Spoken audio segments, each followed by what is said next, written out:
Hello and welcome to another custom video, another Ben 10 custom video that is a day behind, but hopefully you guys think it's worth it. I'm still not happy with how this custom turned out overall, but we'll get into that later.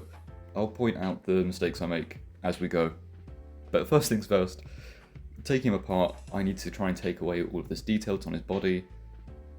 I didn't realise it'd be raised. I kind of thought Hasbro would have just painted it, so taking my new rotary tool because the old one's motor burnt out. And the first thing I am actually going to do is take down the joints, because it's what you're meant to do when you do customs. I kind of skip this step occasionally, but this one's going to be very obvious because it's going to be painted white, so the black showing through would really not look good. I am keeping the detail on the legs because I'm not too bothered about removing that. But yeah, taking all the detail off this torso, and I do make a mistake here, and I go straight through the shell, which I didn't realise would be this thin, so this needs patching up. So just quickly getting through the actual sanding process of this bit. This took a good couple hours, I think, from start to finish, including the hand sanding part, which we'll just ignore that bit. This is a blob of super glue that was able to bridge the gap because of the surface tension, and then sprinkling the plastic sawdust, I suppose, onto it, and then sanding that back flush again. Pretty much invisible, not a problem. Now, you may have noticed I didn't keep the arms. That's because I wanted these to be transparent originally. Yet another thing that doesn't happen. Loads of bugs as well under this.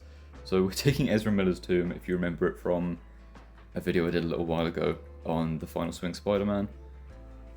Tearing him out, and all I actually need this figure for are his arms. So we'll take those, and as you can see they're clear, which again, my original plan was to have the arms and the diamond bits be somewhat clear. Doesn't entirely go to plan, as you'll see, or as you have seen in the thumbnail, and as you'll see at the very end. So these are all my 3D printed elements, or I suppose just the 3D models of the prints, and 90% of this is squares. I literally faceted this like it would be a diamond, which you'll see in a minute as well.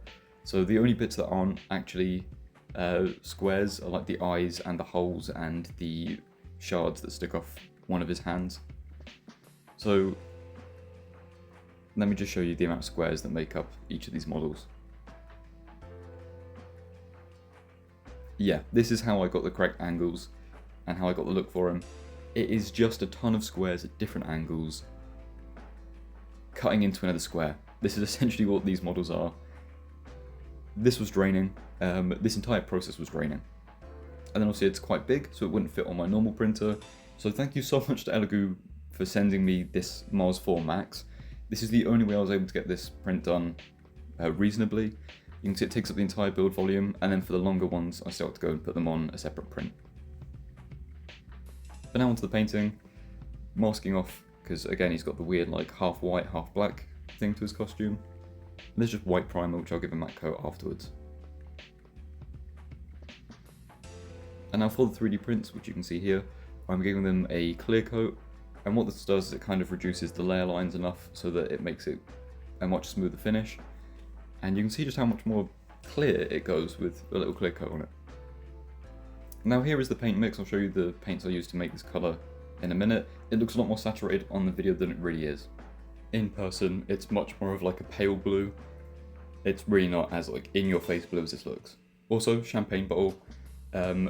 Celebrating 10k, so thank you guys so much for that. I will dive deeper into that in a separate video. I didn't have anything prepared, so yes, thank you again, that's incredible. But like I said, here are the paints. Getting straight back into it, these are the airbrush paints I used to get the correct colour. They just came with the airbrush when I bought it, so I don't know what brand they are. Now moving on to actually assembling this thing. I've already put the shoulder joint in there. This really wasn't a difficult thing, it was just a wedge fit. So most of this is friction fit. But I sanded down the forearms too much and didn't check it. So I'm going to be using hot glue to bulk it back up.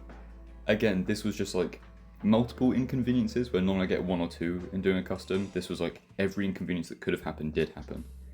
And it just wore me down over time. I just couldn't keep doing it. So I do kind of cut a few corners here and there, which ends up like just being a problem later on again. So I shot myself in the foot a fair few times.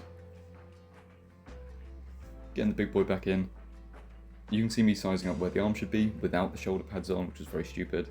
So I glue the joints in, and I end up having to remove them later on and position them higher up, which ends up damaging the body because I overheat it, and you'll see this weird dent that I end up putting in it by accident.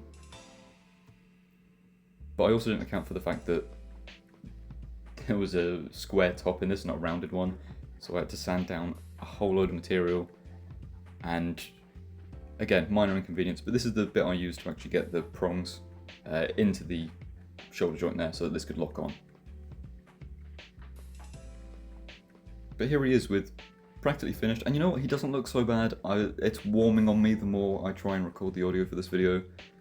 I think he looks okay. You can see I didn't do the neck. I know technically he's got like a V-line for his neck. I was so done at this point that I needed this finished, recorded and posted, and that's where I'm at now. So yeah, I did go and paint the eyes as well, but you know, very simple, black and yellow, doesn't need much explanation for it. But there's that dent I'm talking about. I didn't even realise that I'd melted the plastic until afterwards when I touched it and it was soft. But yeah, adding that little black paint there as well for the Omnitrix to go on. And now came another inconvenience, which I forgot there'd be musculature here, and I printed these with square ends. Dumb, so dumb. These should have had rounded ends on the inside of them so they could at least fit better. But loads of sanding later, some hot glue and some super glue, and they're on, and they're good enough. They will stay as they are.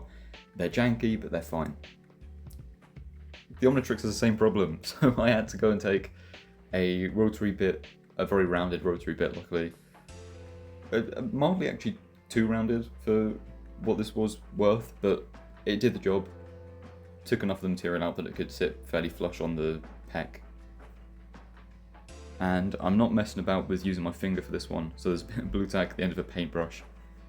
And you can see I'm resting on the shoulder pad just to give myself a little bit more stability while supergluing this on. Once superglue was set, a little twist rather than a pull straight away, so there's no chance of it tearing the paint off. And he's done. He's finished. There are so many things I could do to fix this, to make it better, to improve bits. No, I've had enough. Turning something that's got such a geometric design that's meant to move organically into real life, this was so mind-bending to try and do, and my plan just fell apart so quickly. Regardless, overall I'm happy enough with how it looks. Like, it looks like Diamondhead, it has the correct proportions, it's got the right shaping. It's just bothering me that it didn't go to plan.